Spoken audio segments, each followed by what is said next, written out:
Hello and welcome to Fantasy Fives, a podcast where I chat to one esteemed guest all about their dream five-a-side team. 2 rules: you've got to have a player from the team you support in your team, and the manager needs to be someone in your phone book. This week, our guest is the legend that is Jonathan Watson. I've never really called someone a legend when sitting in front of him. How did that feel? It feels weird. Does it? Yeah, it does. Because I think I told you last time we did something that I've as we record this, I've been on a stag do the last 2 days. And when my mates get drunk, all we do is only an excuse impressions. Oh, really? That's all we do. Don't invite me to the next one. Imagine you just turn up. A lot of pish utter is said. It's mainly Jim White and Alan McAdally that come up. Does that? What do you get stuff shouted at the street? Yeah, now and again. But listen, do you know, it means that people enjoy it, and if they enjoy it, then we're doing our job. So yeah. I don't have a problem with it. Yeah, so it's fine because you've done everything. Like, it's funny.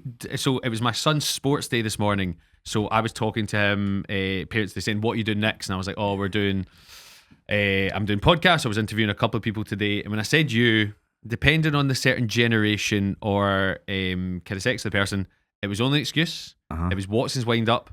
Oh, and then older people, 2 doors down.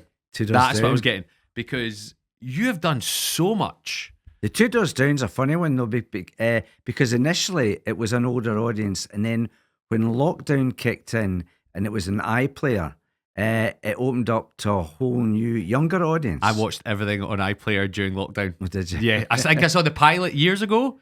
Well, it wasn't actually a pilot. That was a one-off. Was it? Was that what it was? Yeah. What happened was that we all got a phone call literally about 2 weeks before we were due to film. And I'm always of the belief that a big name had been lined up to fill a really good slot, like 9 o'clock on New Year's Eve on BBC One. And for whatever reason, they pulled out. And it 2 doors down, the 1 hour version, had been sitting on the shelf for about a couple of years. Gregor and Simon had written it about a year or two beforehand. Then all of a sudden, I went down, met Simon, met the producer, met the director, and it was the same for everybody else. And next thing we knew, we were up and running. And we filmed it 10 days non-stop, 8 to 8, in a small semi-detached house in Paisley. And 60 crew all crammed in. Does someone live in that house? Is it? Yeah, they were shipped out into a hotel. Not bad for the duration. But so that's how that started off. And then when it went out, and with social media just beginning to sort of kick in, it really took off. And on the back of that, they worked in a series. Yeah, because I don't know if you remember, he was in it. James Kirk. Do you remember James? I do. I've worked with James a couple of times. James is brilliant. He's great. So we started stand-up about the same time. Oh, did you? Right. So I used to look at it, and then James ended up in 24. He ended up in everything. But it was James how I started watching it, and I was like, oh, this is really, really good. Yeah, I first worked with James on a program called Bob's Servant. Yes. Oh, of course you did. Yeah. He played a reporter on that. You forget how much actors do, because you will drop into little bits, whereas stand-up, you will work to something for a year, you'll tour that, you'll take some time off, and you go back into it, whereas you're just constantly jumping from bit to bit. Well, you're trying to constantly jump from bit to bit. That's the plan. The plan. How often do you get offered stuff you don't take now, Jonathan? I've been doing this for quite some time now, and I very rarely turn down work. Really? Yeah. It would need to be a real howler. Because I do enjoy working. I enjoy keeping busy and keeping things ticking over. There's also the danger, and I know from my experience of watching how some others deal with it. If you knock back things a couple of times in the go, they won't come back and offer you. Yep. You know, so I would need to be a pretty good reason for me not to be able to do it. Because I always think that as well, and I think when you're self-employed, it's the money as well. You go, oh, if I don't take that now, when's the next time that's going to come in? Sure. And all that There's kind all of way. These kind of things. So no, I enjoy working, and it would need to be a pretty good reason for me not. I can't wait to give you a script. You're like, I'm actually ill that 4 week period. I think I'm getting measles around that time. So yeah, scheduled ahead, because you're very well known for Only an Excuse, which was, I mean, how many years did you and Phil work on that? 30? No, it's next year will be its 40th anniversary. Wow. Okay. It started in 1986, and it was Philip's idea. He says we're co-creators, but it was Philip's idea because he went to Stan Taylor, the then head of Radio Scotland, BBC Radio Scotland, and he said, Stan, there's a programme on the go just now called Only a Game that's written and narrated by William McIlvanney. I've got an idea how we could do a spoof of it. And he said, I'm going to get Johnny on board. I'm going to ask Tony as well. He said, I'm going to write for it as is Ian Patterson, Neil Clark, Bob Black. Any chance of any money for a pilot? And Stan took a drag of his embassy tips and said, forget the pilot. That sounds like a good idea. I'll win, make the programme. Just like that? Just like that. Now, of course, that kind of thing would never happen. Never. So, and that's how it started. And the three of me, Philip and Tony spent the weekend in an empty Queen Margaret Drive recording the first programme, which went on to become a tape. And we had the most fantastic time. I mean, great laughs. For instance, for the Radio Clyde phone-in spoof that we did, where Tony played Jimmy Sanderson, a very distinctive voice and a true legend in the world of sports writing. And I was the caller, and so I was sent into another office just to actually pick up the phone and do it. So it was all these kind of things. How well did you know Tony and Philip by then? Pretty well, because I've known Philip round about, I think it was about 3-4 years before that when I first met, when I went up to the comedy unit to audition for the then pilot of City Lights, which was before Naked Radio, Naked Video. Well, it was before me joining Naked Radio. And then it was after that I was invited to join the sort of Naked Radio team. And that's where I really first started working with Tony. I'd done a Play for Today with him before, just when I came out of drama college. So that was me working with Tony, Gregor, Ron Bain, and then Elaine was in the team. I'd worked with Elaine. I was at drama college with Elaine, but I was in Elaine's first job actually. I was with 784, and she arrived to play a part in one of the plays that we were doing. Does that feel quite surreal now when you look at you and Lizzie Smith's journey? What would that be, 30, 40 years later? Well, it's over 40 years later. It's I first met her in 1976. Jeez, that was my first year at drama college. I didn't go straight from school at drama college. She did. I think she went straight from fifth year. So she was the year above me. She's a couple of years younger than me though. And so it's kind of bizarre. I mean, we meet up for coffee. I'll probably see her this week. And yeah, we're still standing. So that's the main thing. I know. I'm still working. Still which working. For actors, 50 years on? Because when I think of you, obviously, Only an Excuse is the first thing that comes. I remember going along to some Watson Wind Up recording years ago. That was a great job to do. That looked an absolute jolly. Yeah, it was great, and it was good on so many levels because Philip is such a good producer and a really accomplished script editor. What he did in that, he built up a really tight sort of stable of really good young writers to bring them through. But the sad thing was Maggie Cunningham had commissioned that, who was head of Radio Scotland, and she said to Philip, it's the proudest thing that she commissioned. The thing that she was most proud of. But the guy that took it over, it wasn't his commission, and he spent most of the time trying to bin it. But it was so successful, he couldn't do it. But eventually found a way, and we stopped. We did it for about 10 years. We used to record it on a Friday at the GFT. Yep. And I still keep close ties with the GFT. And I was in recently, and one of the front of house was telling me, she said, Angela said to me that we still get people phoning up and asking for tickets. And how long ago did that stop? 10 years? 10, 11, 12 years ago. Jeez, that's a legacy, isn't it? Yeah. That is a legacy. And do you know who one of our most famous attendees was? He was there every single week. Good job. I know that you've got a good knowledge of Scottish football, but it was the very famous referee, Tiny Wharton. Tom Tiny Wharton. So I did the Scottish referees dinner and he was mentioned recently. So did that ref come every Friday? He used to come with his daughter every Friday and sit in the same bit of the GFT. And did he ever become part of the show? No, Any reference? Never. never. And the very last one, I always remember he brought us a bottle of Prosecco for us all. That's he nice, was isn't this it? great big guy. Big guy. Because for you, obviously, only excuse. Let's chat because the impressions. Were you an impressionist before? Had you ever done those kind of things? No, what used to happen? No, not at all. And I would never class myself as that. I remember you know, saying you can't do Frank McAvaney unless you get the teeth in. That's right. Like- Yeah. Well, that's that's the get out clause.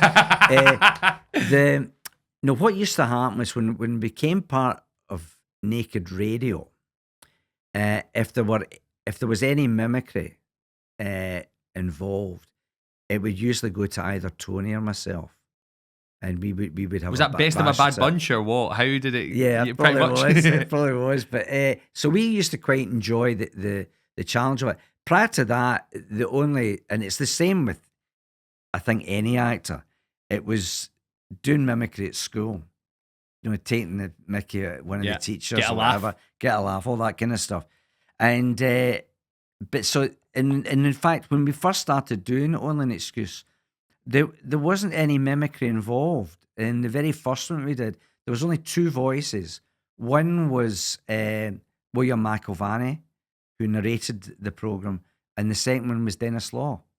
I managed to do Dennis Law, and Philip and Tony liked it, so that was the other one that was included. What do you think your best and your worst one is? What do you think over the years? Do you ever Well, think the worst one will be one that I couldn't get, and neither could Tony, and that was Billy McNeil. so you just couldn't get him? Couldn't get him. And very distinctive voice. We couldn't get him for love nor money. I don't know if it's my best one, but my favourite ones are, I suppose, the sort of older ones like Law, Dalglish, Soonest. The soonest one, I've said this to you before, John, I think is incredible. I think, I can't remember, I was watching something and he was speaking and I was just laughing because I was like, that is the same one. He's quite good about it, actually. He the very first time I met him, it was out for a meal, and his soon-to-be wife, Karen, her name was Karen. I was sat beside her, and halfway through the meal, she said, "Do him now." I said, "If you don't mind, I'd rather not." And but in a couple of beers later, I eventually worked up the courage, and I said, "I tell you, it's a better Chinese restaurant than I first thought." And he says, "You're right, John." He says, "It is a better Chinese restaurant than I first thought." Oh, that I was see the it. reply. Oh, yes. And what did it? How did He was great with it, yeah. And in fact, when we called it a day in Only an Excuse, I'd suggested it, the production meeting. I said, because they gave us a little bit longer for that slot. I said, well, why don't we ask people that we've done in the past and what their take is on it? like a talking heads kind of thing? So they would chip in. So I was doing a play somewhere. I couldn't go with them, but Philip and Chick, he was our sort of contact for them. I'd said, get Chick to phone them up because they all get on with him and there's a good chance that they'll say yes. So Philip and Chick went and did the interviews, and they all were happy to do it. Walter and Kenny, Graham, and Frank as well, Backer. Did you ever get pulled up by anyone? Saying No, that, not saying that's really. shite. Did anyone pull No. I think one of the reasons that we didn't get that kind of criticism or get it in the neck, if you like, is because the humour in a football dressing room is pretty cruel. And It's a really good point. and I Really don't good point. think we were anything close to that. What we used to do, we used to say, if we did a gag and we felt uncomfortable about it, if the person was to come in the room right after it, and if we felt uncomfortable about it, we would normally pull it. Yeah. So that was our sort of way of judging it, you know. And when because you are a big football fan, how often are people asking you to do, like, say you go to a game or you're in a pub watching it, are people going, "Oh, do this"? Does that happen? No, well, now and again, but it's people are pretty good and they sort of respect your privacy. I don't actually go to the football as much. Do you now. not? No, I stopped a few years ago. I used to go. I mean, you know, I'm a Rangers fan, but I was a season ticket holder just before Graham Souness arrived. So what changed? What's stopping? Is it family life? Is it work? Is it just Family. And I'll tell you what it was. It was they started messing about with the kickoff Yes. times, and it was like an 8 o'clock on a Sunday, and it was a nightmare. Yep. You know, you're up at the crack of dawn on a Monday, eyes like a half shut knife. So no, that was the thing that kind of sort of put the kibosh on it. But I love watching it at home. Do you? Yeah. Oh, so have you become an armchair watcher? Yeah. And are we talking all football? Are we talking just Rangers? What do you watch, Jonathan? I love watching the European stuff. I love watching Champions League. Love watching Serie A. And quite excited about how this is going to pan out. All the Scots over there. All the Scots over there. So I was in Naples 2 weeks ago, and it is McTominay Central. Is it really? Fascinating, yeah. So there's now a mural in one of the lanes. There's T-shirts, it says McFratma on it, which means McBro. And like, he's everywhere. Everywhere. So? I kind of feel sorry for wee Billy Gilmore because he's just as good a player. 100%. So I was walking through, and there's a Maradona mural, and that's a very much like a tourist attraction. And yeah. they have instead of Aperol spritzes, it's Maradona spritzes. So it's like blue Curacao. I don't know how you pronounce it. Thank you. That in there instead of Aperol. And I was walking down the street, and there's cardboard cutouts of players. So McTominay is in the middle of the street. Is that so? Lukaku, Conte. Billy Gilmore is nowhere to be seen. No strips sold or anything like that. He's a player. He's a player. Do you ever wish, like as a Rangers fan, like certain players just stayed there? Gilmore would be one. Any other Rangers players that you wish you'd kept a hold of but went away? Oh God, I can't think off the top of my head. With regard to Billy Gilmore, I think for the sake of his career, he did absolutely the right thing. Do you? Oh yeah, absolutely. No, my club still needs to do a hell of a lot to get back in a sort of even keel. Yep. And with somebody with that talent, he's got to, go to a place where it's going to shine most. Yeah. So no regrets about moving away. Let's start with your team then, because Fantasy Fives. So you got to have one player from the team you sports. With the Rangers, the manager, it'll be someone in your phone book later on. How hard was it picking a team? Did you find it difficult, or? Well, I only swithered over one. Okay, that's interesting there, Johnny. Okay. Yeah. Okay, so are you going with a traditional goalie? Yes, I am. Okay, let's see. Who's your first choice? My first choice, my goalkeeper, is none other than Philip Differ. Yeah. I've seen him play in a game before, of course. Well, Philip still plays 11-a-side on a Sunday. Yep. At a fairly high level. Up at Firhill Complex, I've seen him there. And he ain't no spring chicken, No. So, and he's a very accomplished player. And I used to play with Philip. We used to play 5-a-sides in the comedy unit when it was the old comedy unit back in the BBC. We would sort of stop early on a Friday, and we would go to either Townhead or and then later I think it was Kelvin Hall to play fives. And Philip was the cat. He was the cat of Kilsyth. The cat. He's a really good goalkeeper. And the thing about Philip as well is he's very knowledgeable about the game, and he studies goalkeeping and all that kind of stuff. And he knows what he's talking about tactics and formations, all that kind of stuff. So he would keep us right, and he would be the goalkeeper. One of my first conversations ever with Phil was about Lev Yashin.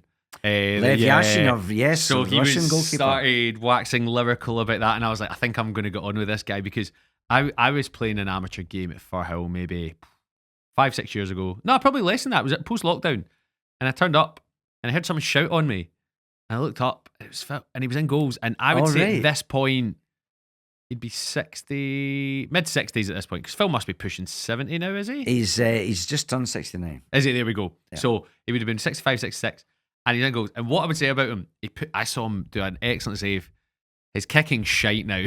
But he was playing a lot of short passes. I wouldn't tell him that. I think I told him that day. But I'm a guy who used to play for my amateur team before as well. Clive is probably in 65 now, and he was playing that game. Sanjeev might have been playing as well. Sanjeev's an excellent player as well, as is his son. Sanjeev and his son sometimes turn out for the same setup that Philip plays on a Sunday. I think that must have been where I saw them, because I've seen Sanjeev Kohli play at Tory Glen, and it's just weird because you never think of people like that playing football, because they are in the media, they're successful, Yeah. all that kind of stuff.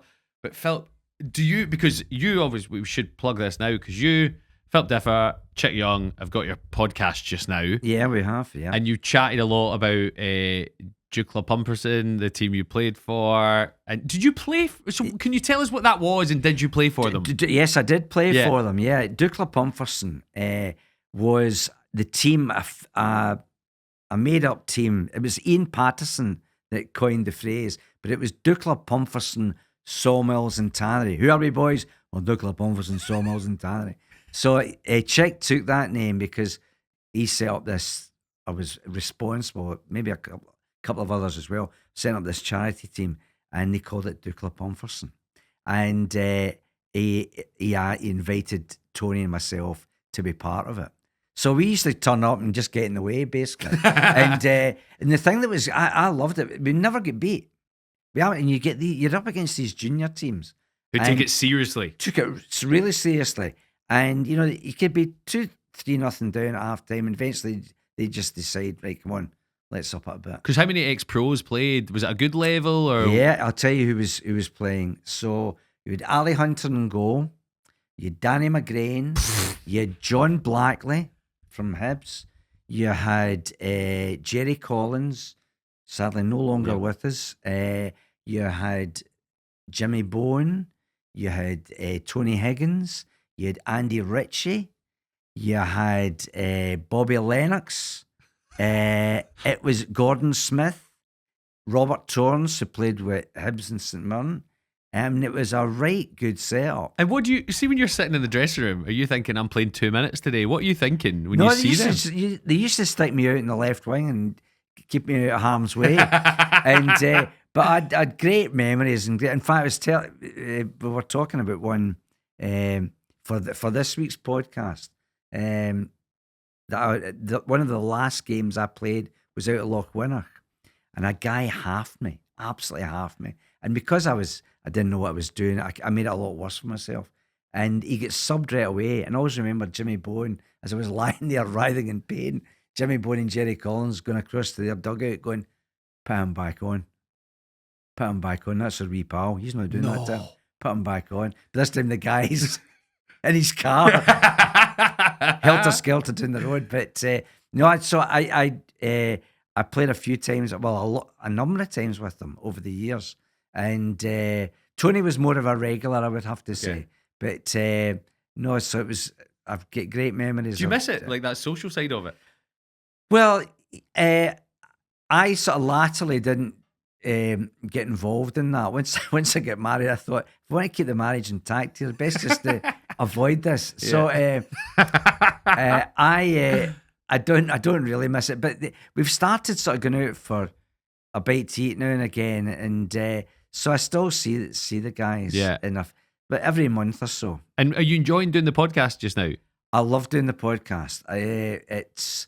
It's something that you must have been approached for that lots over the years, Johnny. I was approached about a few years ago, and it just didn't seem right. And then I got approached by a guy called Ian Lamara, who does a lot of these podcasts at a fairly high level. And he said, we're looking for something for, to do with football, but comedy. And I said, well, let me speak to Philip about this, because since Only an Excuse stopped, Philip and I haven't really worked together, but, we're on the phone every other week. Yeah. And I thought it'd be the ideal thing for us to sort of, pick things up again and sometimes it feels like, when I've listened to it feels like he's the supply teacher and you're the two naughty school kids, and he's trying to keep rain on you. Well, he's the moderator. So and so Philip loved the idea, and then as things progressed, we approached Chick because I've known Philip for well over 40 years. I've known Chick for I think it'll be 40 years next year. And maybe a little bit more actually, but we got on really well, and we can, you get the vibe. I would highly recommend people listen to it, because you get the vibe that you would be having these conversations even if the mics weren't on. for you guys. It just feels like it's three guys chatting. Sometimes when we go in early and we start to say, we can't be, keep this. We should be recording Yes, this. yeah. So it's got that feel to it. And you never know where it's going to go. Yeah. So, but Philip will always try rein you in. I can rein us imagine in a someone's in little his back. ear like telling him to shut up. Like, yeah, that's right. good. Well, that's usually our producer, Nick Lowe. Yeah. He's in there and keeping us doing it. all right. So you're starting off with Philip Differ in goals. Your next choice, who are you going for? My next choice is, we've talked about him just there, is my co-conspirator in the podcast, You're going Chick as well. Chick Young. What's Chick like as a footballer? Chick is a very good footballer. Because I've heard this. Yeah, you're talking about junior level. But Okay. he can hold his own. When he was younger, he was much in demand in the junior setup. And I would have no qualms about having him in the team.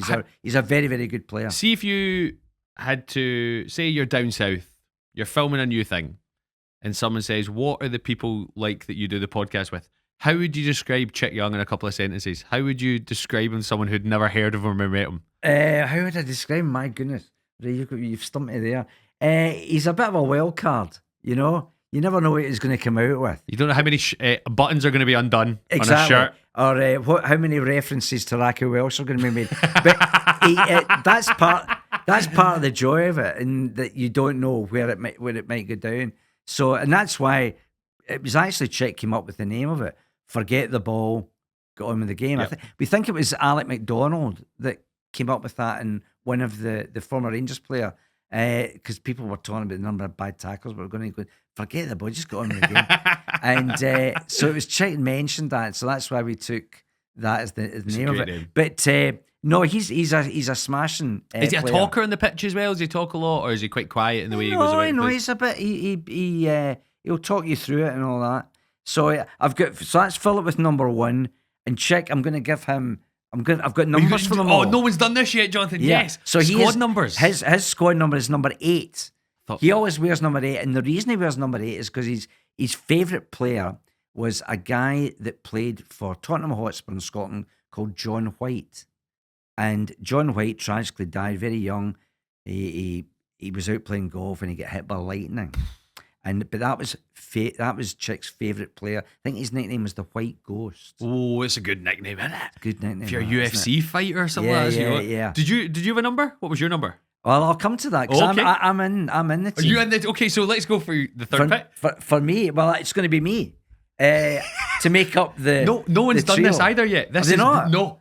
Oh, Brilliant. no. I love it, Jonathan. Well, I'll be wearing number 11 Okay. because my favourite player as a wee boy was Davy Wilson, Right. and Davy Wilson used to always wear number 11. And how much do you think you'll contribute to this team? Because you said before you were put out left.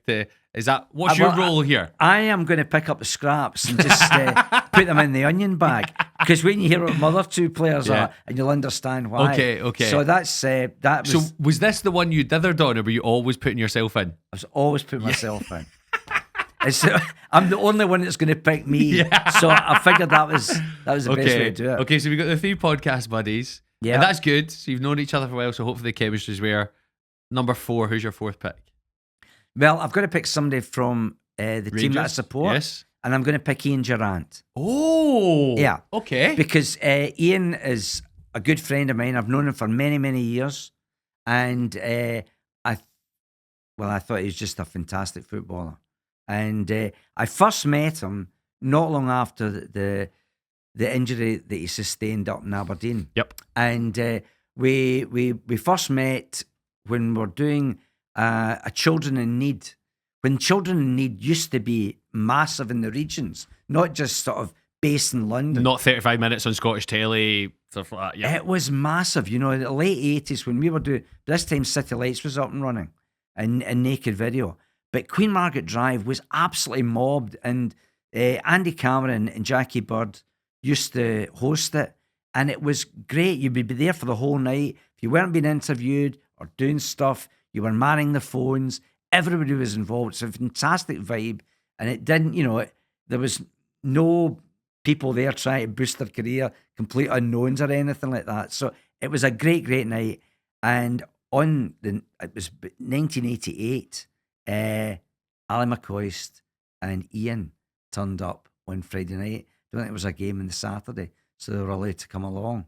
And I hit it off with the pair of them right away.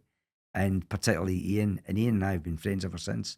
And What were they manning the phones? What were they celebrity announcements? What were well, they doing? they were in the green room and helping out and with different things, but they'd be manning the phones as well and all that kind of stuff. But Ian was in crutches at that time, and so we've known each other all that time. We were at each other's weddings and. What's his personality? I don't think I've seen him speak much. He's a very dry sense of humour, and I think he's very funny. So what made the two of you hit it off? Was it just I don't mutual know. respect to start off with, or what do you think it was? Well, he obviously liked watching the shows, and obviously liked the way he played football. And, no, it's just one of these things you can say. We just got on really well. What other celebrities did you have at your wedding? Did you have any other good ones? If you've got, not really. No, I'm not really sort of into that. Elaine was there. she's a friend. She's a friend. So Yeah. I'm not really, so Elaine and her husband Bob were there. Who else? From the world of showbiz. my agent was there, but that was it. I think because I've got a photograph of my agent Elaine and Durante up at the bar, and that was it. The rest They're were at off. that one table where you can't work out who they go with. That's great. It. And So have you ever watched football with Ian? no. No. Do you think you'd have very different opinions if you're watching the game? Or I don't know. The opportunity hasn't presented itself. I hate watching games of footballers. I hate it. Oh, I wouldn't mind doing that. It's the. I'll tell you what I do love. And a lot of Rangers fans will not understand this, but I'm much happier watching an Old Firm game with Philip, who's a Celtic fan. I'm because we've watched loads of Old And why Firm is that? games. Because you both kind of have that respect level, or you're both kind of. I think we puncture the tension with humour. Yes. Okay. Yeah. No, I do get that.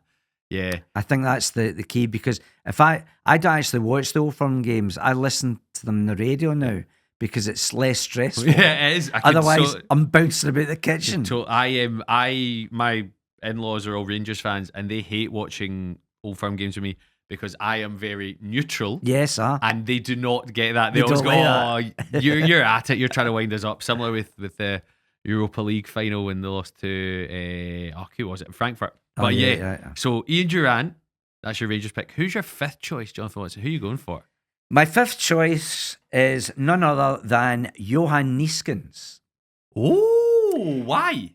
Because people of a certain vintage, like myself, will remember that the Dutch international team and Ajax, when you're about 16, 17, 74 era. they were the coolest guys Yep. about. I mean, with 74 World Cup, my first World Cup was really 1966. Sorry to hear that. Right? Yeah. So, and then, although I loved it, I didn't. We actually went on holiday the day of the final, so I never saw the final. Oh, even better. So it's even better. You saw the highlights. Se- That was sev- it. 70 was great as well. I saw a lot of that. But 74 was a fabulous tournament because Scotland were there, and I had been at Hampden to see Joe Jordan get the winning goal, all that kind of stuff. But the Dutch were just great. And Neeskens, when you're 17, Neeskens had the best sideburns of the whole lot of them. But him and Cruyff are just amazing. And the thing was, Cruyff always wore 14. Neeskens wore 13. Although I think when he was at Ajax, I think he wore 7. And I nearly saw him play. Because in 70, let me get the date right. I had to write this down because I knew I would forget it. But beginning of 73, January 73, the year before, Ajax had won the European Cup. I think they'd beaten Olympiacos, and Rangers had beaten Moscow Dynamo to win The Cup Winners' Cup. Cup Winners' Cup in Barcelona. And I think it was a Dutch newspaper got them together, and that was the first European Super Cup. Oh, I didn't know that. Yeah, that was the first European Super. It was done over 2 legs, and I had a ticket to go and see Ajax play at Ibrox. And I mentioned earlier on about measles.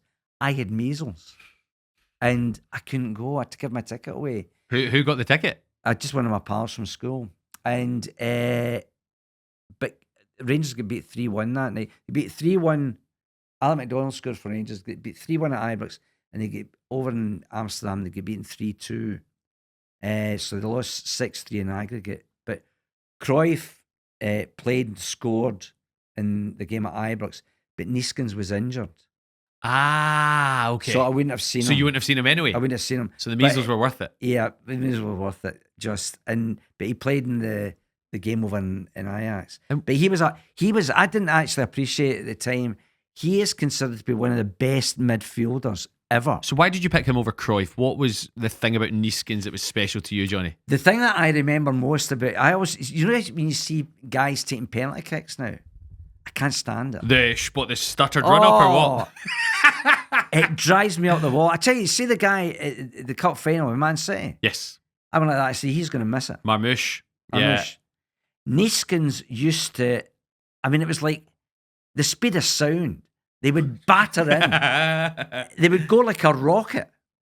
And I can't remember him missing. At Of all? course, do you ever see the one, there's a famous one on YouTube, you should look this one up, of Cruyff taking it instead of Neeskens. Is that when they pass? Pass it. Yes. And he passes So it is that back. Neeskens? It's the other one that's in Neeskens the other one. That is like you've completed football, that one. Because it's like a 1-2, isn't it? Yeah. And do that way. Because as Cruyff approaches, Neeskens comes up the side. They've probably changed the law now, so you can't do that. But so Neeskens gets. And what my number? vote. So we should ask what numbers is Neeskens going to wear then? So he's going to wear 13 or 7. He can wear either or. So it's his choice. His choice. And what, Sadly, no longer with us. Well, And Durante's going to be 10. nice. I didn't know if he'd try to take 8 off a check just for a power trip or go that way. Ian was always 10. Was that in my head? He was 8. I don't know why. No, he's 10. I always thought that. Right. Okay. So you've got your ragtag. So let's go. So you've got Philip Differ, Charles Young, Chick Young, Jonathan Watson. Then you've got Ian Durant. And what's Neeskens' first name? It's Johan. Johan Neeskens. Okay. How do you think Johan Neeskens will fit into the dynamic of 4 West of Scotland males? He'll just need to find a way. It's as simple as that. No, that's And in a terms great of fun doing it. socialising in that group, who's going to be the lead? Who's going to be the big voice? It'll be Charles Chickatita Young. Chickadee. as always. He is, as far as all that's concerned, he'd be the head honcho. And the He'd be manager, Jonathan Watson, is someone from your phone book to be in charge of this. Who are you going to pick? Well, I had loads of choices, but I've actually settled for somebody who was a manager. Okay. It's in my phone book. Who you go for? I'm going to make it John Gregg. It's not a bad choice, is it? Yeah. How do you know John? Well, when All an Excuse started, kicked off, it was round about the time that football clubs started doing sponsors dinners. Right. And there was a wee guy at Rangers called Bob Riley who died just a couple of months ago.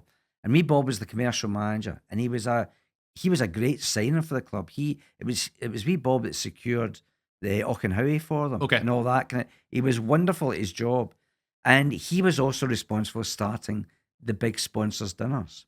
And initially they were quite modest affairs, but he approached me at one of the games, and he said, "Listen, son, would you think about doing a little bit of You're just in the stand. You're just in the stand watching the game. No, I must have met him at one of the first events we spoke at. Tony and I was the sports writers dinner, and I think he approached me there and gave me his number, and it was just me and my own though.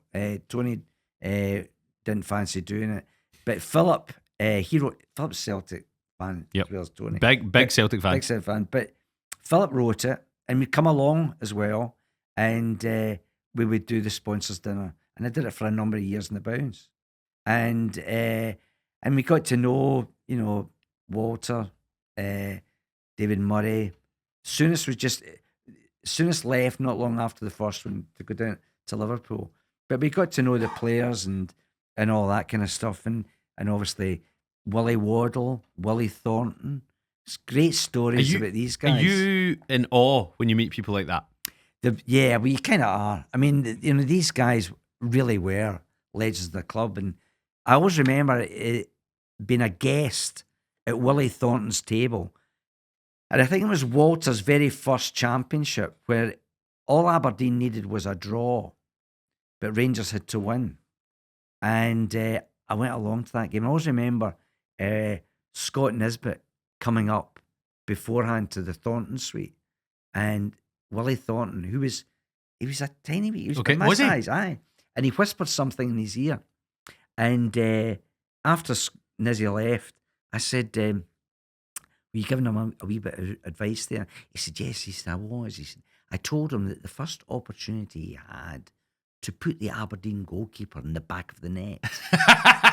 Quite politely.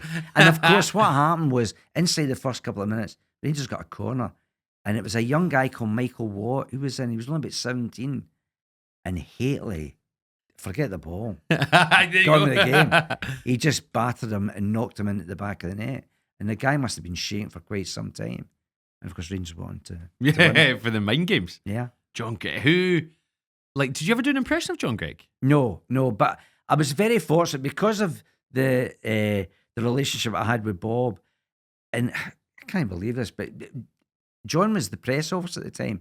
If I was passing Edmondson Drive in the car and a bit of time on my hands, I would go and have a coffee with him and just sit down and listen to stories and play for Rangers. As a play for childhood Scotland. Rangers fan, is that Oh, just it's heaven to fantastic. you? Aye, fantastic. Do you ever get nervous when you do these things?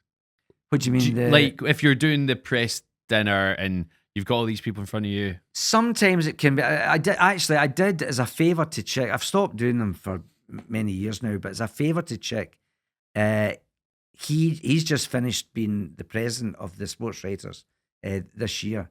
So it's a 3-year gig. The first year, he asked me if I would do it specially for him.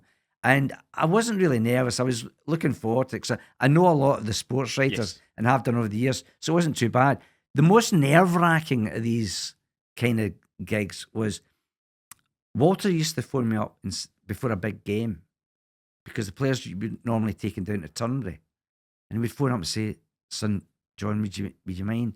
Could you do a wee bit of an excuse? He said, bring Differ down with you. Stay the night. We do a wee bit for the boys before they have an early night. And what year is this, the 90s? So you would be... In the 90s, right? So you go down and it'd be about 6:30 and I'd have to do a bit. And the likes of, it was great because the likes of Ali and Ian, John Brown and the goalie, and they were trying to, make you feel comfortable. But you'd have Alexei Mikhailichenko in the front row looking at you as if you had horns. So it was quite a difficult gig, It's quite a small room. Yeah.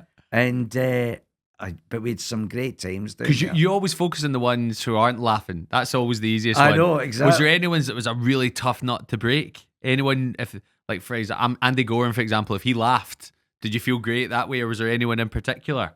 No, if it get any kind of laugh, that was welcome. The foreign players were kind of tricky. And I remember as well, we did one of the times we went down, I get Philip Terry, he wrote this gag and I said, I'll try and get it translated. And I went up to the Russian department at Glasgow University and got it phonetically written out. And I did it to nothing. To absolutely nothing. So that was a particular, but with some great laughs. And I remember saying to Walter, one of the last times we did it, and because Gascoigne was in the team at this point, along with Loudrup and all that, and I said, who rooms with Gaza? He went, you kidding? He said, nobody will room. And I said, okay. He said, because he sleeps with a light on, and he said, can he sleep? He said, we're playing the lifts just now. And about half an hour later, I went to the toilet, and as I came back through the reception with the lifts were, I heard the one lift go, bing, the door opened, he went, hello. And he actually was playing in the lifts.